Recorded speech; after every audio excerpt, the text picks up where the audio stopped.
Hello and welcome to I Know Dino. I'm Garrett. And I'm Sabrina. And today in our 484th episode, we have a whole bunch of Spinosaurus and Spinosaur stuff to talk about.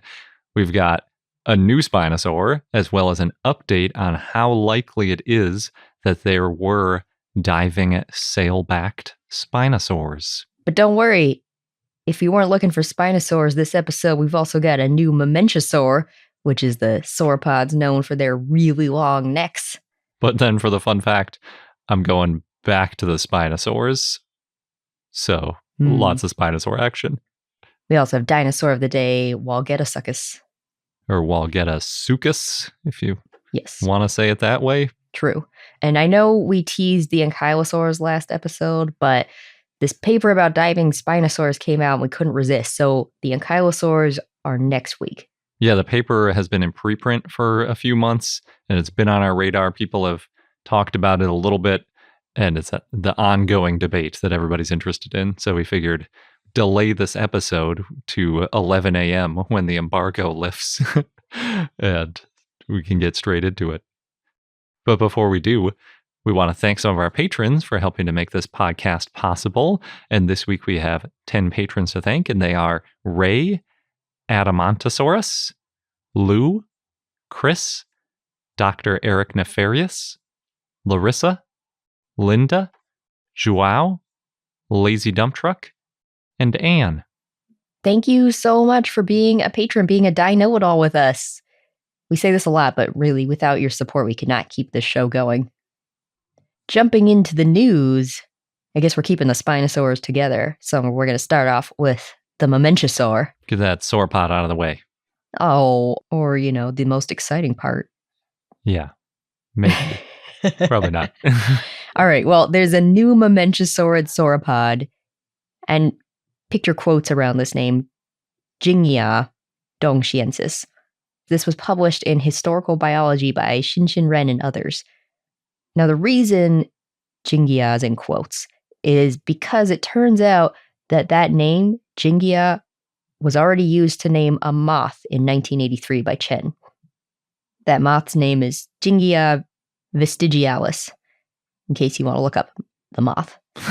Yeah, because everyone wants to look up the moths. So this mamenchisaur will need a new name probably soon. I see. So it's the dinosaur formerly known as Jingia. Yes. Very briefly and formally known as, yeah. And incorrectly. But for now, it's just Jingia in quotes. Because we don't have anything else to call it yet. Yes. That genus name, Jingia, is in honor of, quote, the Jing nationality, one of the minority nationalities in China. This ethnic group first migrated from Vietnam and mainly lives in Dongxing City, end quote. And the species name dongxingensis refers to Dongxing City. There's one specimen, the holotype. By default, the holotype, I guess. Mm-hmm. That includes some vertebrae, parts of the arms, part of the right thigh bone, the femur. There's not a whole lot to go on with this mamenchisaur, but the paleoart shows it looking like a typical mamenchisaurid, meaning it's got a really long neck and, by comparison, a short tail. It's hard to compete with the long neck. Yeah. The opposite of a diplodocid, where they have the really long tails and their necks aren't really that exciting for a sauropod. Mm-hmm. Mamenchisaurs have the super long neck and not as long of a tail. Yes. Still large, though. It's a large sauropod. Walks on all fours. And just because they had short tails doesn't mean they couldn't get very large, because with that neck there, some mamenchisaurs have been estimated to be over 100 feet long or over 30 meters. I didn't realize they got that long. I guess I should have known, because I know that some of the necks alone... About 50 feet or 15 meters, was that? Yeah. Yeah. So if you have a neck that's 50 feet, it'd be kind of weird if the tail plus the big body wasn't at least 50 feet. So Mamenchisauridae, they're the family of sauropods that lived in the Jurassic to early Cretaceous in what's now Asia and Africa. The authors said that Mamenchisauridae, that whole family, needs a detailed reevaluation, especially because there's been more specimens reported on recently. Yeah, no, sometimes they get assigned to previous genera, and other times they name new ones.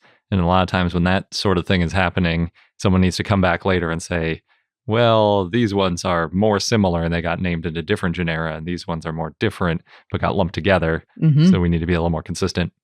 Yeah, when I looked at a list, I counted 23 genera in Mamenchisauridae, Wow. but 4 to 5 of them are questionable. They know they're sauropods, but it's just questionable if it's Mamenchisaur or some other kind of sauropod. Hmm. A lot of Mamenchisaurids have been found from the late Jurassic in what is now China. Mamenchisaurus, the namesake of the group, was first reported on in the 1950s, and then the first one was named Mamenchisaurus constructus. It was found in 1952 on a construction site, and then named in 1954 by C.C. Young. And Mamenchisaurus had a lot of neck bones or neck vertebrae. There's one species that had 19 Jeez. bones in its neck. For comparison, giraffes have 7. Yeah. And those individual vertebrae, sometimes a single vertebrae can be about a meter long. Mm-hmm. So not only were they adding more vertebrae, but they were also getting longer as well. So Yes. 2 factors for making a huge neck. And if you want to know more about Mamenchisaurus, that was our dinosaur of the day back in episode 117. But back to quote-unquote Jingia. It lived in the late Jurassic in what is now Guangxi Zhuang Autonomous Region in China. It was found in the Dongxing Formation. The fossils were found during construction near a high-speed railway station. Fragments were collected from a blasting site. It's kind of why it's fragmentary. It's possible that the bones that they found are the only ones remain left of this specimen since it was at a blasting site. Hmm. But at least they found parts. Yeah. It's always one of those things where it's like, oh, it's a shame that it got damaged during this excavation work. But at the same time, no one would have ever found it if it wasn't for this excavation site. So Exactly. you got to take what you can get. Silver linings. Mm-hmm. It's got some unique characters, including some details in the neural spines and vertebrae. And it helps show that there's more diversity among mamenchisaurs. And it helps show that Mamenchisauridae was the dominating eusauropod clade in East Asia. So, yay, Mamenchisaurs. I mean, that's cool. They are such interesting animals with those extremely long necks that they were such a big part of the fauna over there is cool to know. It is. Especially since that's the same time that you had diplodocids in North America. So you got the long tails going on in North America and the long necks going on in Asia at about the same time. There you go. Different niches. Mm-hmm. And different environments, I'm sure, that lead to different advantages in those body types. All right, so now on to our new Spinosaur. All right. This one doesn't have quotes around its name. No, it's just a regular new Spinosaur. Uncontroversial, one might say. It was published in the Zoological Journal of the Linnaean Society and written by Eric Isasmendi and others. This new Spinosaur was found in Spain. Its name is Riojavenatrix lacustris. Pretty good name. Good thing it wasn't preoccupied that we get to keep it. Riojavenatrix means, I like this description, La Rioja huntress. And the reason it's huntress is since La Rioja is a feminine name for the province in Spain where it was found, that used the feminine form of venator or venator and did venatrix. Oh. So it's the female hunter from La Rioja. All right. And La Rioja, like I said, is a province. Specifically, it was found near the small northern village of Ijea, which is quite small. It's less than 1,000 people there. And then the species name, lacustris, is Latin for from the lake. Like lacustrine, you may have heard. There's like lacustrine sediment or lacustrine deposits, all means that it used to be a lake or is still a lake. So another way to phrase this species and genus together is that it's the hunter from the lake. Huntress. Yeah. Well, we don't usually say huntress in English, but I guess we can. It reminds me of like creature from the Black Lagoon or something. It gives me that sort of vibe, like a hunter from a lake. But it could also be like hunter at the lake, sort of, because Spinosaurs, we think, were chomping up fish in places like lakes. So it works. Like all Spinosaurids, it's thought to have been a bipedal predator. It probably had a long head, presumably for catching fish. It probably had large hand claws.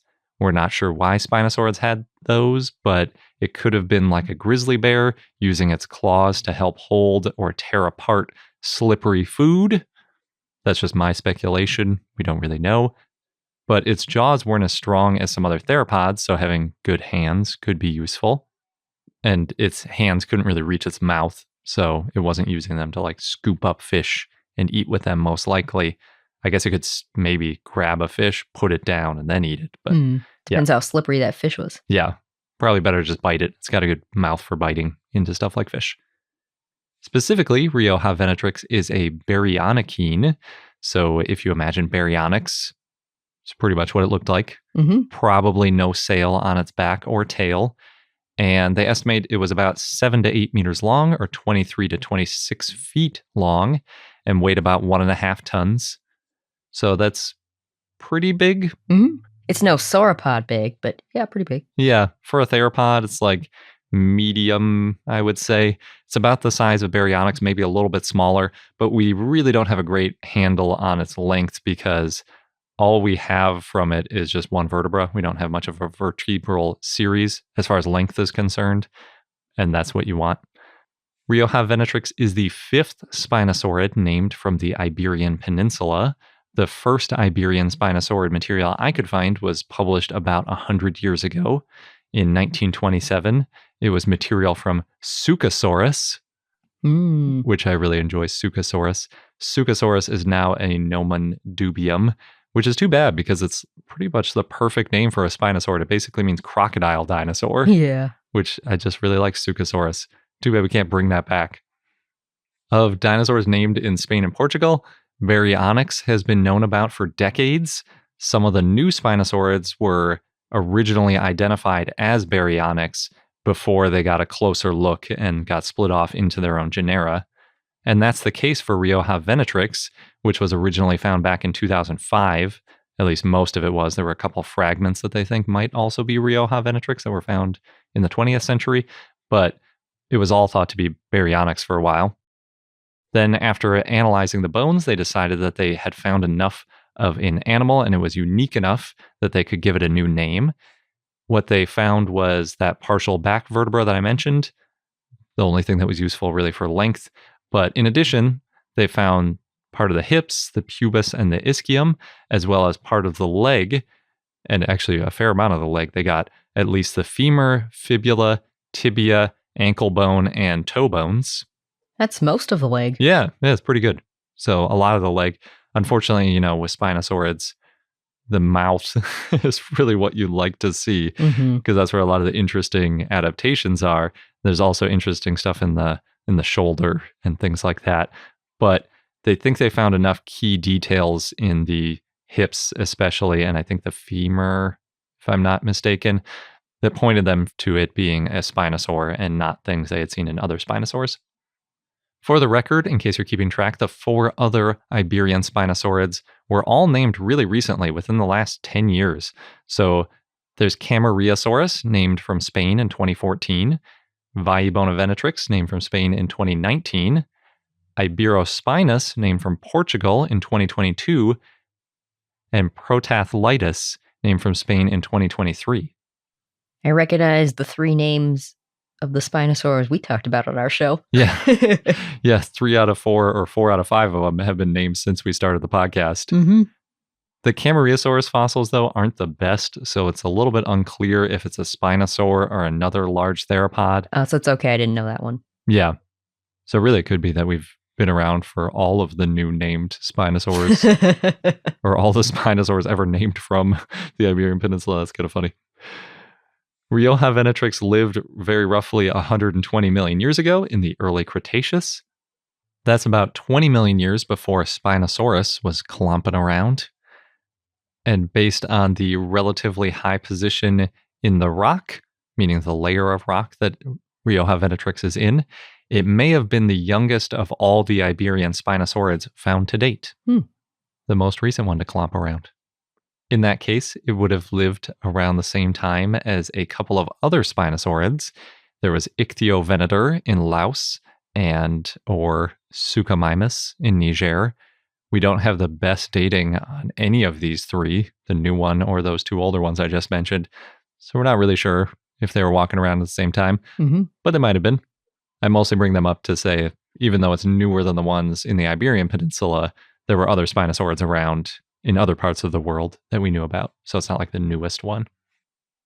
There were a couple of features in the leg that clarified that Riojavenatrix is a close relative to Baryonyx, although, again, it's kind of hard to tell how close since we're missing so much of the animal. Mm-hmm. There are a couple of interesting details, though. It has a triangular pubic boot, which is the end of the hip bone that points forward and down in most large theropods. Usually it's more rounded or it just kind of comes to a point. So the fact that it's triangular is interesting. Mm-hmm. And that's also a feature that megalosaurids had. Oh. And that's a reminder that spinosaurids are usually thought to be close relatives of megalosaurids. Riojavenatrix might be a piece in that puzzle of figuring out where megalosaurids should be in the family tree. Mm-hmm. I think the other really significant thing here is that we now have 5 named Spinosaurs. Maybe I should say up to 5 named Spinosaurids. Depending on how you feel about Camariosaurus. Exactly, yeah. All from the Iberian Peninsula. So it's really becoming the place to be if you're into Spinosaurs, in addition to maybe the Isle of Wight. And then Morocco for Spinosaurus. Yes, that's very true. Another interesting thing is that it's possible that none of the Spinosaur material on the Iberian Peninsula is from Baryonyx, even though originally it was virtually all called Baryonyx. Wastebasket taxon. Yes, definitely. Not as much of a wastebasket taxon as Megalosaurus. That's hard to beat. Yeah. But yes. But it's an example. Things change. Mm-hmm. And in just a moment, I'll get into the update on Spinosaurus swimming. But first, we're going to take a quick sponsor break. All right, now the moment you've all been waiting for. Dun dun dun. The update on Spinosaurus swimming. You went down quite the Ehrictodromaeus burrow on this one. Yes, usually it doesn't take me several days to get through one paper, but in this case, it did. It's like a 70-page paper. It was 70 pages. There were also a couple of papers referenced by it, and I wanted to characterize the sort of ongoing debate, and I always get a little bit nervous about when I'm putting people's opinion into the podcast. I want to make sure that I'm not mischaracterizing them. So yeah, I sort of went back to the beginning. And I think it's fun to review anyway, because the scientific progress is a debate. Mm-hmm. So it's always good to remember where we came from. This new paper was published in PLOS One, and it's open access. So if you want to read all 70 pages, you can. There's also some good pictures in there, so you can just go there and look at the pictures if you want. It was written by Nathan Myhrvold and others. And again, it's about how Spinosaurus hunted and if or how they swam. Yeah, part of the title is Diving Dinosaurs? Yeah, question mark? So this new paper is basically another response paper to a paper we covered 2 years ago back in episode 383. All right, we were on it. We were, yes. Anytime a Spinosaur paper comes out, we tend to cover it. And before I get into the new paper, I just want to do sort of a review because it's been 2 years. So I have forgotten. I assume other people have probably forgotten some of these details too. That paper that was published in Nature by Fabry and many other co-authors was titled Subaqueous Foraging Among Carnivorous Dinosaurs. In total, there were 18 authors, including 3 that we've interviewed, Jingmei O'Connor, Matt Lamanna, and Nizar Ibrahim, notable as being the guy who found the latest Spinosaurus neotype. Mm-hmm. Having interviewed these paleontologists some multiple times, we might be a little bit biased towards their perspective. And it doesn't hurt that they were published in Nature, which is probably the most prestigious journal for paleo. Although definitely not infallible. We've covered times where their stuff was retracted or... So we do try to stay objective, but human biases creep in every now and again. Yeah, I thought it was worth mentioning because it is a big debate. In that 2022 paper, they mostly sought to compare bone density between animals as a proxy for aquatic behavior. So the thinking is that aquatic tetrapods tend to have denser bones so that they don't have to fight their buoyancy while underwater. Basically, the heavy bones act as a ballast or a counterbalance to the fat and the air in their lungs, the fat in their bodies and the air in their lungs. Hopefully they don't have fat in their lungs. And so that those things that make them lighter are balanced out by the bones, sort of canceling that out. And therefore, presumably, if we're looking at bones of extinct animals, we might be able to tell which ones were aquatic based on how dense their bones are. Although they don't use the term density, I think because density can just apply to however much bone there is. Even if it's mostly hollow, you could have a dense piece of bone around the edge. Instead, the term they use is global bone compactness. They abbreviate it CG. And it's just the fraction of a cross section. So if you slice through a bone and you do, like, if it's a circle, you just do the area of the circle as the denominator, and then the numerator is the amount of actual bone inside that circle. That gives you your global bone compactness. So if it's a solid bone, you get a 1, or if it's really close to hollow, then it'll be near 0. So it ranges from 0 to 1. So Fabry and his co-authors compared bone densities in hundreds of specimens, not just dinosaurs. They also looked at birds, crocodilians, and other living close relatives. Of the 380 specimens, about 50 were from dinosaurs. I guess it wasn't just close relatives either, because they had stuff like the hippo in the mix, just because it, has a aquatic lifestyle. Yep, they sure do. They're very interesting animals. They really are. In order to do these tests, they had to do a lot of destructive sampling, cutting slices of bone to see how dense the bone tissue is. I think they did some CT scanning as well, but that can be trickier because if the bone and rock are too similar in density, it can be tricky to tell how much of it is bone and how much of it is rock. And getting that sort of dividing line between the bone and the rock can be challenging.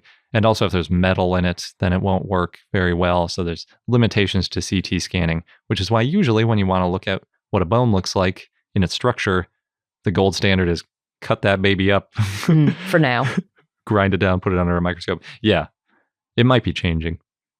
So Fabry and his co-authors categorize the bones of these animals into their known behaviors. So for example, if you have a bird, it might be flying, it might be diving, or it might be terrestrial. You could have an ostrich, you could have one of those birds that flies and dives, or you could have something like a penguin, which only dives and walks around a little bit, I guess. It's a good way because then you know what these animals do, and then it makes it easier to compare to the animals that we don't know what they do. Yes. Yeah, you have to have sort of a baseline there, especially because even if we're pretty confident that an animal looks just like a living analog and it isn't that much different in time, you just can't be sure because weird stuff happens. Animals sometimes have weird behaviors, and you have to have that basis in something you can prove. And the only way you can prove it is by using living animals. It does make it challenging, though, because we don't have any exact analogs to a multi-ton bird that spends some of its time on land and some of the time in the water. So you have to sort of combine things like, okay, well, we have a multi-ton hippo, and then we have these other birds. Yeah. And hopefully when we combine the data, it sort of looks like something that makes sense. So after they plotted all those living animals where they knew what category they were in, they added in a bunch of dinosaurs and checked which groups they aligned the best with. The results were that Spinosaurus had dense bones similar to a hippo. Baryonyx had bones almost as dense as Spinosaurus, whereas Suchomimus had much less dense bones. And their interpretation was that Spinosaurus and Baryonyx were able to dive and likely hunted for food underwater, whereas Suchomimus wouldn't have spent much time hunting underwater and was maybe more terrestrial. So that's where we were in 2022. Then Nathan Myhrvold and others responded with a paper, Spinosaurus is not an aquatic dinosaur, which we covered in episode 420. I remember that one. And it was published in eLife. They modeled a complete Spinosaurus, so digitally modeled, and they included not only bone density details, but they also put in air sacs, lungs, muscle, and fat in order to try to see what it would be like swimming in a simulated model of Spinosaurus swimming in simulated water. Interestingly, their skeleton is quite different than the other team's model, which made it more capable on land and less capable in the water, just based on how they did its proportions. Their reconstruction made Spinosaurus too buoyant to dive, And they repeated one of the co-authors' conclusions that Spinosaurus would have been too top-heavy to swim at the surface, and according to them, it would have basically just fallen over on its side if it had tried. That'd be an interesting sight. Yeah. One of the criticisms there was that they put too much extra weight on the sail. So it's sort of like an upside-down keel on a sailboat.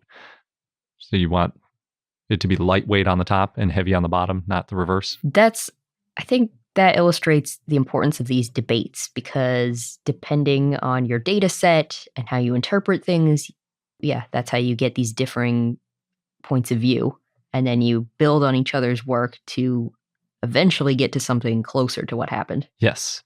And in this case, too, we're talking about a model. And like we often say, all models are wrong, but some are useful. But if you're talking about something really important, like how much weight is on the sail of a Spinosaurus and how it affects its swimming, then a little bit of variation there can make a really big difference in the results of your model. So even though according to them, it would have fallen over on its side if it had tried to swim at the surface of the water, that is the result of a lot of assumptions. So the results of their paper was that Spinosaurus was bipedal, and it basically didn't spend much time in water because it was too unstable and too slow at swimming. So now on to the new paper. Sounds like the new paper might be an expansion on this paper. Yes, they took a totally different approach, and I can see why, because since they introduced a new model, basically, to argue that Spinosaurus is not an aquatic dinosaur, as the title says, it's hard to argue that by saying, like, look at this model I made where Spinosaurus can't swim, because that didn't really refute anything specific in their paper. The other paper was about bone density and how that correlates to different animal groups, whereas the response paper was, well, look at this model. So it wasn't a one-to-one comparison. This new paper went back to the 2022 Fabry paper and looked at their specific conclusions and their specific claims and more directly tried to respond to those claims rather than going off a little bit more into left field with a new model or something. It's also interesting that the new paper has 7 co-authors, whereas the previous one had 9 co-authors. I don't know why some of the co-authors left, but it could be a time constraint thing. It could be, yeah. So Meervold and most of the same co-authors just released a new paper titled Diving Dinosaurs: Caveats on the Use of Bone Compactness and PFDA for Inferring Lifestyle, and it was published in PLOS One. PFDA stands for Phylogenetic Flexible Discriminant Analysis, which was a technique used by Fabry and others with their first Spinosaurus swimming paper. It's not a technique that they created, but it is a pretty new technique. It's basically math and statistics. Basically, the paper argues that Fabry and others didn't prove Spinosaurus and Baryonyx had particularly dense bones, which is very interesting. And that the notion that we can tell whether a dinosaur was aquatic from their sampling isn't realistic. So those are like the 2 biggest arguments, I would say. There's also an argument about the statistics. They didn't cut any new bones or do new CT scans. It's strictly a reinterpretation of the data from the Fabry paper, as well as many other papers. They really did their homework. And the results can be summarized as, quote, "We found that the ability to draw quantitative conclusions is limited when taxa are represented by single data points with potentially large intrinsic variability," end quote. That's a very fair point. Yes. You don't know too much by a single data point that could have a lot of, variability. There could be a lot of ways to, I guess, interpret that single data piece. Yes, and there is also variability, like individual variation and measurement error. And they went through pretty painstaking detail in finding other examples of similar animals, including spinosaurs and other reptiles, that have a lot of variability that do throw a fair amount of question on the original assumptions and conclusions. So yeah, hard to draw conclusions based on limited data. Yes. Which is a common problem when studying dinosaurs. Yeah, so basically they said that the results aren't statistically significant or very rigorous in their opinion. And you're right, paleontological data is notoriously incomplete and almost by definition statistically insignificant in most cases, especially when you're working with a single animal. There's no way you can say anything statistical about a population. Right, because so many dinosaurs are based on one specimen, one individual. Yeah, so even though I'd say technically they're right, we can't say with confidence much of anything about the total population of Spinosaurus from the limited bones we found. We might be able to say something specific about that Spinosaurus individual. We don't have to say all Spinosaurus had this type of bone and had this type of behavior, but we might be able to deduce that specific Spinosaurus probably had this type of behavior. I guess especially if you have a particularly complete Spinosaurus. Yeah, that definitely helps. There was a recent presentation at SVP, though, basically saying that almost all conclusions in paleontology are invalid due to small sample sizes. Yes, that was a heated one, I remember. Yeah, which is pretty funny and technically correct, but you got to work with what you have. Yeah. So I appreciate that people are trying to do the best that they can with limited data. I also think there might be a little bit of a ad hominem response to this because Meervold is a really interesting guy. He used to be the CTO of Microsoft, and he has a PhD in applied mathematics. So he's a little bit of an outsider from the paleo community. And he's particularly interested in astronomy, where statistics aren't nearly as fraught with sample size problems as paleontology. So if you're coming at it from a rigorous mathematical background and you read one of these paleo papers, you're going to be like, what is the p-value here? Like the statistics are not backing up your conclusions at all. And I think that's just generally the case. But there are co-authors on this paper who have expertise in paleontology, like Paul Serino is one of the co-authors. I think that's why it's important to the cross-disciplinary aspect of it. Like you can really get so much more when you get people coming in from different fields and looking at things from different points of view. Yes. And I really appreciate a serious PhD mathematician coming in and taking a look at the paleo data once in a while, saying like, hold on a second, like you're making some pretty broad claims with this data and the math isn't really that rigorous. It's good to just, get a reality check.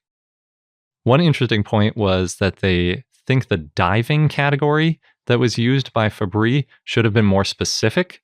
So basically they had a scale of 0 to 2 for whether or not they were diving. So they're all sort of on a scale of not diving to diving, but there's a lot of different behaviors that come with different diving animals. For example, animals with very high bone compactness are often slow swimmers or bottom walkers like sea otters and hippos. And that wasn't a separate category. It was just diving. I see. But like something that dives like a hippo versus something that dives like a penguin is extremely different, even though they both spend a lot of time diving and some time on the land. So just from that piece alone, they were already sort of questioning the underwater pursuit predator hypothesis. Just because it was a good diver, or if it was a good diver, doesn't necessarily mean that it was doing any hunting underwater, because otters and hippos don't really. And they might have more similar bones to Spinosaurus. And last time we talked to Nizar Ibrahim, who's one of the co-authors on the Fabry paper, he wasn't fully committed to the underwater pursuit idea either.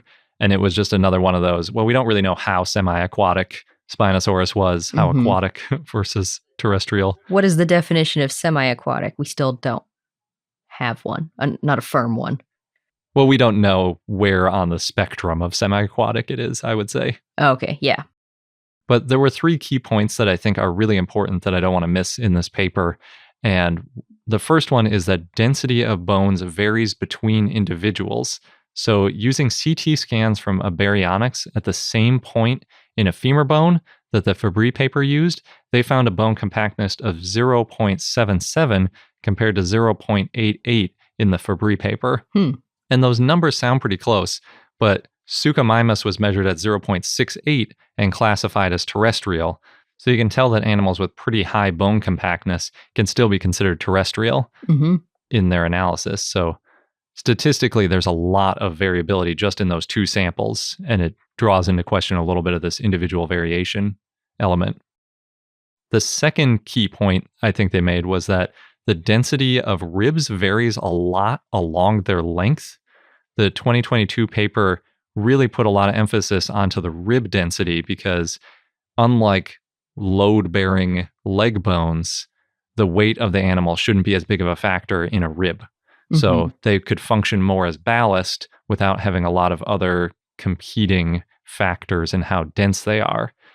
But a 2019 paper by Klein and others looked at how a rib's density varies along its length, and they used the Triassic reptile Nothosaurus for their analysis. They showed that the rib varied from global bone compactness of 0.56 to 0.81 just in that one rib along its length. Wow. Yeah, so Spinosaurus and Baryonyx had densities of 0.92 and 0.93 and were classified as aquatic. Unfortunately, they didn't have a Suchomimus rib to compare to, but you can see that number is not far off from Nothosaurus. It is more dense, which would make you think maybe it's more aquatic, but weirdly, Nothosaurus is uncontroversially aquatic. It's been described as a seal-like reptile. Oh. Yeah, so if its global bone compactness ranges from 0.56 to 0.81, it's strange that Spinosaurus, with significantly more dense bones, was classified as semi-aquatic, and it just sort of brings a lot of issues up. And it also brings me to my last point, which is that bone compactness just isn't a great indicator of whether an animal swims or not. So when plotted all of the groups, they had flying, terrestrial, and diving, all have pretty major overlapping areas depending on how you plot the data. So there's just a lot of other variabilities affecting bone density. For example, Fabry plotted bone diameter versus bone compactness, and the closest animal to a hippo was a podosaurus. Which scientists used to think was semi-aquatic. They did. Yeah, so it's weird. They're like really close on this plot. And it's not just a weight thing because the Titanosaur Alamosaurus is really far away from those two with significantly less compact bone. So it's just like bone compactness might not be as good of an indicator of aquatic behavior as we had previously thought. So it might be a matter of looking at it from another angle to figure out if Spinosaurus spent time in the water. Yes, or just refining bone compactness and maybe like the structure of the bone and which bones are compact and things like that a little more clearly, finding just better data that will plot out more neatly. Or maybe limiting the scope of it because maybe there's just too much of a difference between a sauropod and a spinosaur that if you just looked at theropods, for example, so maybe if you have like T-Rex and Carcharodontosaurus and Spinosaurus, I know if you look at those ones, Spinosaurus has way more dense bones. But they were comparing to really close relatives that should be maybe similar weight, have similar other adaptations that might not be confounding the bone compactness factor. In the Fabry paper, they tried to take care of that by including the size of the bone and not just the compactness. But Myhrvold didn't like that use because if you look at the ANOVA, which is a way to determine which factors are most important in determining the differences, it doesn't look like using the size of the bone was a particularly good choice as a variable. So overall, in this paper, they weren't strictly setting out to prove whether or not Spinosaurus was a swimmer or not. It doesn't have that catchy title of Spinosaurus was not an aquatic predator, right?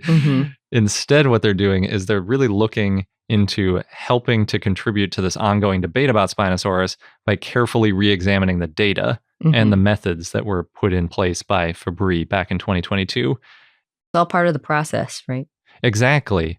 And they even say that they weren't really seeking to put a dog in the fight of which side Spinosaurus should be on. Instead, it was more like, how are we going to use these techniques in the future to get better conclusions? And is there a way that we can replicate the data and the measurements and the results more consistently? Which is a really good objective. Scientific progress relies on constructive criticism, sort of improvements of these methods, especially with PFDA being pretty new and using that bone compactness as an analog for aquatic behavior is also still pretty new. I expect that there will be a lot of papers in the future near to long term. I don't know how long it'll take going kind of back and forth and hashing it out. It does seem that everyone agrees that that Spinosaurus is semi-aquatic. We just don't agree on what that means. Yeah. So I think they had a little comment in their paper basically saying, we think the heron style standing in the water is reasonable. Mm-hmm. And when you look at Spinosaurus bones, they are really dense. Mm-hmm. And there isn't a good explanation for this extreme density combined with that mouth that looks like it's adapted for eating fish, combined with actual fish gut contents in some Spinosaurs, like is all clearly pointing to an animal that spent a lot of time in or near the water eating fish. Mm-hmm. It's just a question of exactly how it went about eating those fish. Yeah. And I think the bone compactness is a factor in it. It just might need to be explained a little bit more clearly. Sure. But we've covered in past papers too, like the tail plays an important part too. So yeah, it'll be interesting to see what the future studies say. Yep. I'd like to see a response by Fabry et al. Because now we've got 2 in a row from Meerfold. I want to see what they think of this. Maybe they're working on something. We don't know. Yeah. Well, I hope you got your Spinosaur fix. Yeah, I hope that wasn't too much. I can be long-winded, and especially with a paper like that. Again, it's no mamenchisaurid, but still. Yep. It's a good paper. It's a good example of the kind of debates that you see in science. So before we move on to our dinosaur of the day, we're going to take a quick break for our sponsors. And now, onto our dinosaur of the day, Walgettosuchus, which was a request from Tyrant King via our Patreon and Discord, so thanks. It was a Tetanuran theropod that lived in the Late Cretaceous in what is now New South Wales in Australia, found in the Griman Creek Formation. It's a dubious genus. We actually only know it from one tail bone or caudal vertebra that's near the end of the tail. So it's really hard to know what it looks like because we only know that one tailbone. One tailbone. Yeah. Well, I'm glad you said it's dubious, which means people aren't using the name anymore. But as a theropod, it would have walked on 2 legs, had a long tail, sharp teeth. The tailbone's a good size. It's about 2.5 inches or 6.4 centimeters long. And what's really cool about it is that it's opalized. Oh, so we're talking about Australia. Yeah, New South Wales. I totally missed that.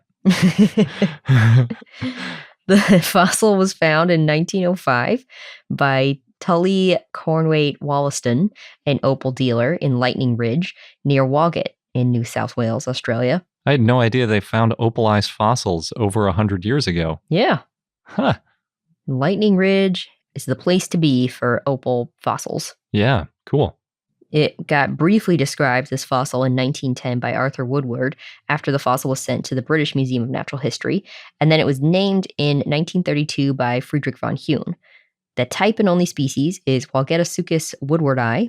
The genus name means Walgett crocodile, again, where it was found, and the species name is in honor of Woodward.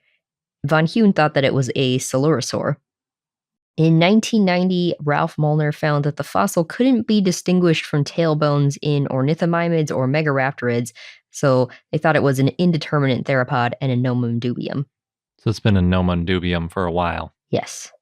Well, not quite as long as we've known about the fossil. Yeah. It's getting closer. Yeah. It could be synonymous or the same as Rapator, which was a theropod that lived around the same time and place that von Huene also named in 1932, based on a fossil that's an opalized left hand bone. But we don't know for sure if they're the same dinosaur because you can't compare a hand bone and a tailbone and say, this is the same. It's cool that they're both opal. Yeah. Walgettosuchus, if you consider it to be valid, lived near the coast. Well, I guess even if you didn't, it lived near the coast by freshwater lagoons, whatever this dinosaur was. Yes.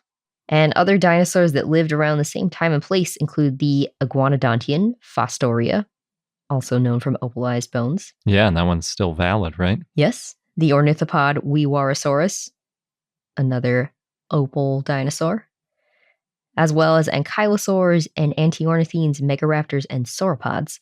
And other animals that lived around the same time and place include crocodiliforms, mammals, fish, pterosaurs, and turtles. And you could probably guess by all this talk about opals, but the formation where the dinosaur was found has a lot of opal. Yes. That's the whole reason people find fossils there, because they're looking for opals. Well, some people are now looking for fossils there, probably. Maybe. And then if you find an opalized fossil, that's just the best. Yes. At least according to us. Yes. Just got to notice it before you grind it down and turn it into jewelry. And our fun fact of the day, I'm going back to Spinosaurus. I feel like I've talked about Spinosaurus too much, and I should have picked something else for Spinosaur. But it's not about Spinosaurus directly. It's that we may have direct swimming evidence of the new Spinosaurid Riojavenatrix lacustris, the Rioja huntress from the lake. So Spinosaurus may have only spent a little time in the water, but this new Spinosaurid may have been a diver. I wouldn't say diver. I would say float on the top kicking or...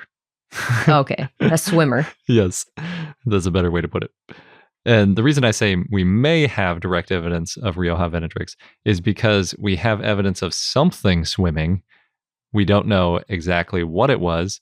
The evidence is a trackway, which is always hard to assign to a specific animal.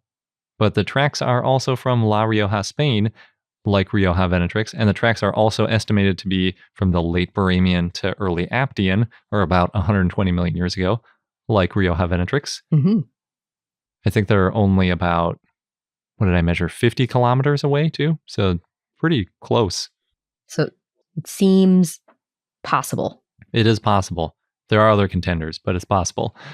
The track site, I think, is one of the coolest that I've ever seen. It is such a cool track site.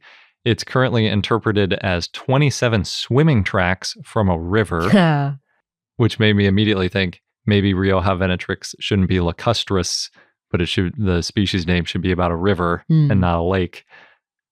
All these tracks are natural casts, but they're on the underside of a ledge.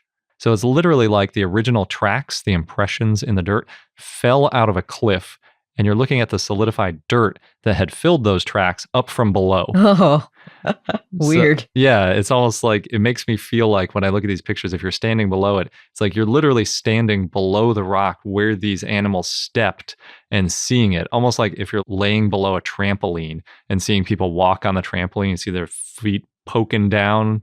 That's like what it's like, this trackway. It's so interesting. And it's cool that they're still facing down, because a lot of times when things get uplifted and moved around like this, they end up sideways or upside down or whatever. But in this case, they're still in the original orientation, but you're below it. It's just really neat. The authors made a good point about this too. They said, quote, "This fact puts the track site conservation in danger, exposing it to degradation if gravity causes the falling of rocks. The same process that allowed their discovery will lead to their destruction." End quote. Yeah, it's kind of poetic, right? It's like the reason that we can see them is also going to be the reason that they get destroyed. Yeah. I will point out, though, it's just a little bit sticking out of a cliff. It's possible there's more tracks farther into the cliff. So over time, maybe we'll find new ones as these disappear. We've seen that with other track sites too, where they fall off and then they expose new tracks underneath. The track site is up a bank from a modern river, the Leza River. They have great pictures of the trackway. They reconstructed it using 3D scanning, specifically photogrammetry, which is good because if it's going to fall apart at any moment, it's good to have a 3D reconstruction of it. The tracks range from 8.5 to 29.2 centimeters long, or 3.3 to 11.5 inches long. And quote, "Some tracks were produced while the animal was moving in partial or complete buoyancy, and displacement was conducted by water and sediment impulsion, not just mere paddling. Other tracks could be impressed in a bottom walked when the track maker touched the digit tips of the ground vertically or subvertically." So there's lots of different size tracks. Some of them are really long scrapes that you imagine like just the toes were barely reaching the ground and just scraping, like dragging all the way along the bottom, trying to get a little bit of purchase, or they were just trying to swim and happened to be grazing the bottom of the river. Other ones are just a single toe impression. And some of them are a big flat foot smashed down, and they have these really cool recreations of how they think all of them were formed. But basically, they think that what happened was that this dinosaur walked and then swam into a flowing river. And they can tell that because there's ripples in the rock, so you can tell that it was probably a river. And there's also a weird distribution of left and right tracks. So it looks like it had to push harder in one direction than the other in order to fight a current. So it's sort of swimming across a current, and I think more into the current than anything, which is what you usually do when you're trying to swim across something. So you don't just end up way downstream. And yeah, so I just think that's really cool. I need to point out, though, in addition to Spinosaurids, there are other contenders for making the tracks. 120 million years ago in the area, there were multiple medium-sized three-toed dinosaurs running around the Iberian Peninsula. Or swimming. Yeah, swimming around, potentially. So there were Carcharodontosaurids, like Concavenator. Those finds are a little bit on the early side so far. And there are Abelosaurid teeth. Those finds so far are a little bit on the later side. There are also ornithopods like Hypsilophodontids and Dryosaurids that have been found in the area. But by the time and place, Riojavenatrix, I think, fits the best. Again, some of the others are off a little bit in time, but that thinking is pretty oversimplified because even though we don't have Carcharodontosaurid or Abelosaurid fossils from 120 million years ago, it doesn't mean they weren't there. There's just a good chance that we haven't found them yet. Or they didn't preserve. Yeah, because usually animals don't just show up one species for a couple hundred years and then disappear. They tend to have a little more staying power than that. So there's a high probability there'll be another animal. And if it turns out that Riojavenatrix has really dense bones and we can tell that it wouldn't have floated on the surface of the water, that would eliminate it from contention as this track maker anyway. But in any event, this trackway is awesome, and if we're ever in Spain, I'm going to want to go see it, even though it's not near any major metropolitan areas. It's never stopped us before. It hasn't. That's why our vacations tend to be a little more off the beaten path. Well, that wraps up this episode. Thank you for listening. Stay tuned. Next episode is going to be all about ankylosaurs, including the one we promised before, the new one. So... For real this time. Yes. We wouldn't go back on our word twice in a row. Hopefully no huge news comes out and makes us a liar. No, I won't. Don't worry. If you want to be a Dino-it-all with our amazing community, we're up to almost 300 now, then head over to patreon.com/iknowdino. We've got lots of perks. Thanks again, and until next time.